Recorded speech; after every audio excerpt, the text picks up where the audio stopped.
करने वाले को ये अनुभव होता है, जो सही साधन कर रहे हैं। पहला, काम क्रोध पहले जितने तूफान लेकर आते थे अब वैसा नहीं आते हैं।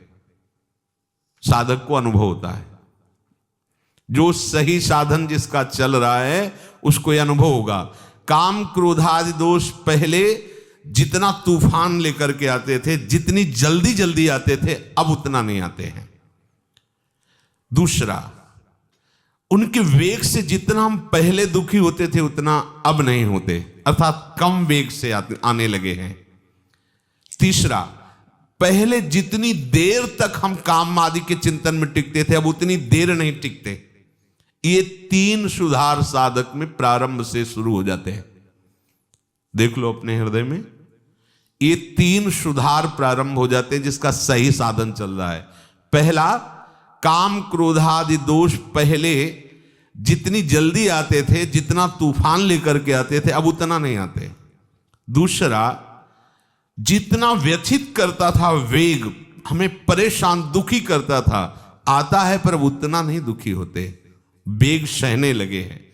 तीसरा, बहुत देर तक बहुत समय नष्ट होता था, इनमें लड़ाई होती थी, अंदर से चिंतन होता था, व्याकुलता होती थी, अब उतना नहीं, गया आया विवेक से नष्ट कर दिया।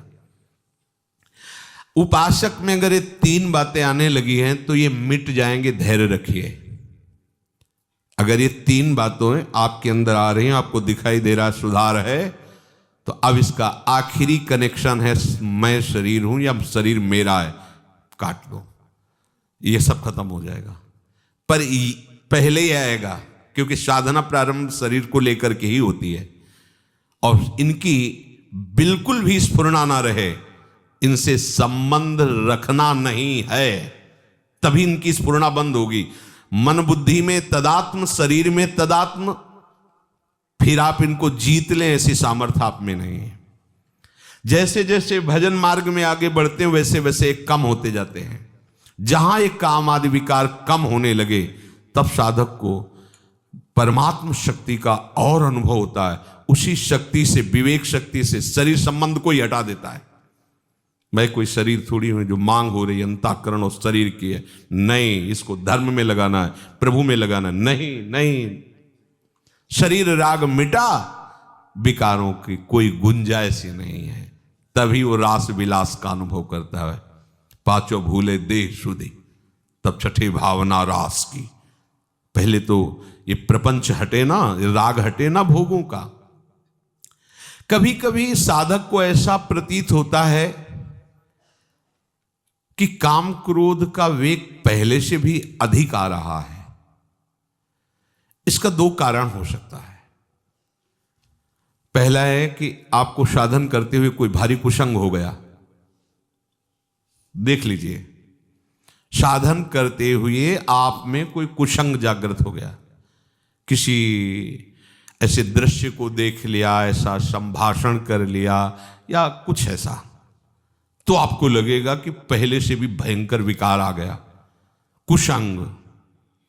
अगर ऐसा नहीं हो, आपका साधन ठीक चल रहा है और फिर आपके अंदर ये बात आई है, तो कह रहे हैं कि जब भोगासक्ति मिटती है तो साधक की बुद्धि पवित्र होती है।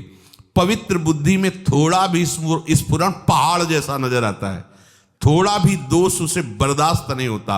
अपवित्र बुद्धि में पहाड़ जैसा दोष भी तिनके के भी समान नहीं लगता, पवित्र बुद्धि में तिनके के जैसा दोष पहाड़ जैसा लगने लगता है। वो साधक हाय हाय करने लगता है कि पहले इतना गंदा नहीं था जितना आप गंदा विचार आता है। ये उसकी बुद्धि की पवित्रता है।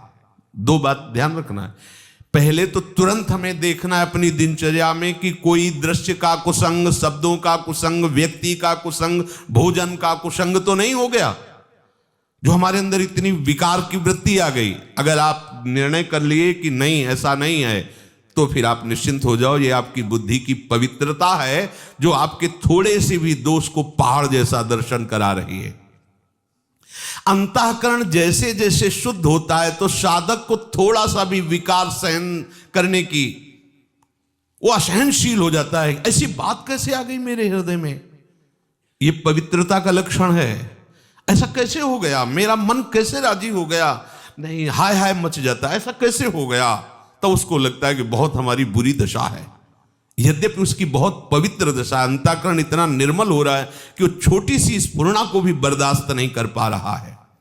यत चेत शाम, जब तक साधक शरीर और इंद्रियों से सुख भोगने के लिए लालायित रहता है, साधक की बात कह रहे हैं, संसारी तो रहता ही है, तब तक उसका असत संबंध सर्वथा नष्ट नहीं होता, इसलिए उसका मन उसके वश में नहीं रहता।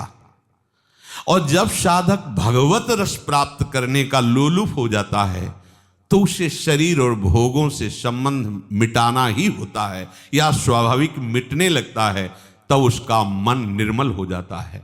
मन में फिर काम क्रोध की स्फुरणा ही नहीं होती, मन स्वतः वश में हो जाता है। इसलिए भगवान कहते यत चेत शाम, अभी तो ब्रह्म निर्वाणम वर्तते विदितात्मनाम। उस साधक को भगवान विदितात्म नाम कहते हैं, जो जानना चाहिए वो जान जाता है, जिसके जानने के बाद कुछ भी जानना बाकी नहीं रहता। जो प्रभु को जान जाता है वो सब कुछ जान जाता है, क्योंकि प्रभु ही सब कुछ बने हुए हैं। प्रभु को जान गया तो सब कुछ जान गया, उसे और कुछ जाना कि ये जानना है वो जानना अब बाकी नहीं रहेगा। प्रभु को प्राप्त कर लिया तो कुछ प्राप्त करना बाकी नहीं रहता। शरीर के रहते हुए वो ब्रह्म स्वरूप भगवत स्वरूप हो जाता है। यदि ऐसा नहीं हुआ तो शरीर छूटते छूटते उसे बोध हो जाएगा भगवान की तरफ से, क्योंकि जीवन भर वो बहुत लगन से साधना की है, पर वस्तु की बोध वृत्ति नहीं आई तो भगवान कृपा करके अंतिम समय तक दे देते हैं। उसकी स्थिति में कोई अंतर नहीं पड़ता, वो जीते जी या शरीर छूटने के बाद, दोनों एक ही गति को प्राप्त होते हैं। पर पहला है जीते जी भगवत साक्षात्कार हो जाए। स्पर्शान कृत्वा बहिर्बाह्यांस चक्षुश्चैवांतरे भ्रुवो प्राणापानौ समौ कृत्वा नासाभ्यंतरचारिणौ यतेन्द्रिय मनो बुद्धिर मुनिर्मोक्षपरायणः विगतेच्छा भय क्रोधो यह सदा मुक्त एव सः।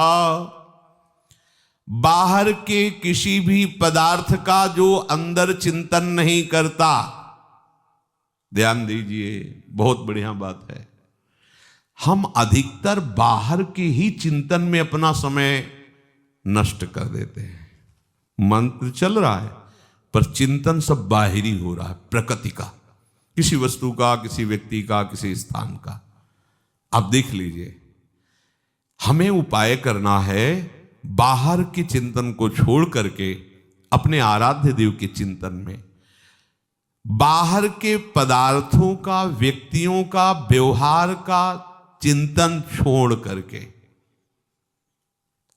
अब इस पे ध्यान दीजिए कि आप जब भगवत चिंतन कर रहे हैं उस समय आपका चिंतन क्या होता है। देखिए, कोई बाहरी व्यक्ति होगा, कोई वस्तु होगा, कोई स्थान होगा, अभी ठीक चिंतन नहीं है।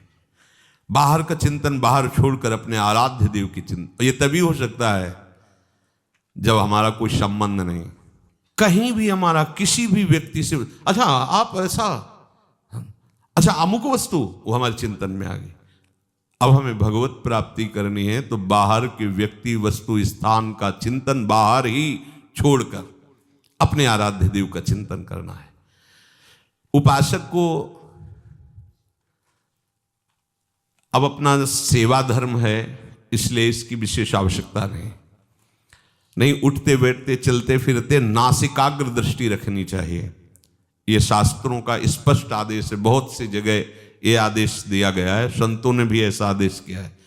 साधक को ऐसे देखने का नहीं है, संभाषण भी ऐसे, चलना भी ऐसे, किसी के नेत्रों में नेत्र मिलाने का आदेश कहीं शास्त्र साधक को नहीं देता है। नासिकाग्र दृष्टि रखे, इतनी दूर बस। आंख खुली हुई है, जब यहां आप एकाग्रता करोगे तो यहां शुरू हो जाएगा मंत्र। यहां आपको महसूस होगा कि आज्ञा चक्र आपका खुल रहा है।